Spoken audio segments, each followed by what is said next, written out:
अचानक से एंजाइटी का होना, ओवरथिंकिंग का बढ़ जाना, रात को नींद ना आना, मूड स्विंग्स होना, जिस्म में एकदम से गर्मी की लहर को बढ़ जाना, hot flushes, physical, mental and emotional issues हो जाना।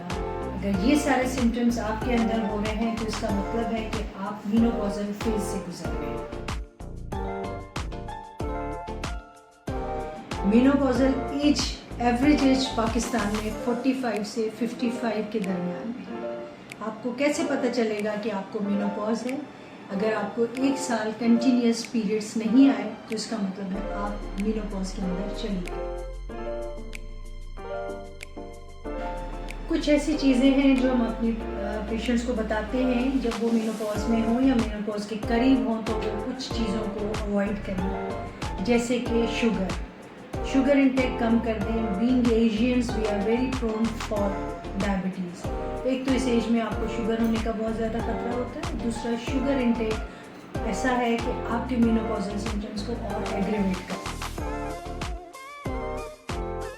मेनोपॉजल सिम्टम्स को कैसे कम करना है, क्योंकि इसमें आपको डिप्रेशन भी बहुत हो रहा होता है, आप बैठे बैठे रोना शुरू हो जाती हैं बगैर किसी वजह के।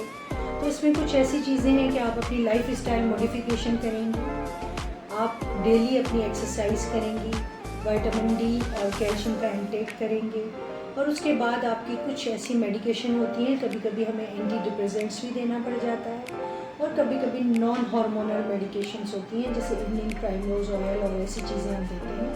कभी कभार अगर उससे भी आपके सिम्टम्स ठीक नहीं हो रहे तो फिर हम आपके हार्मोनल रिप्लेसमेंट थेरेपी होती है जिसमें ईस्ट्रोजन और प्रोजेस्टेरॉन होते हैं, वो हम देते हैं, तो उससे भी आपके सिम्टम्स ठीक हो। अगर आप इन मेनोपॉजल सिम्टम्स से गुजर रही हैं या आपको किसी भी किस्म की मुश्किल है, दुश्वारी पेश आ रही है इन सिम्टम्स के साथ कोप अप करने में, तो आप अपनी गायनेकोलॉजिस्ट से ज़रूर मिलें।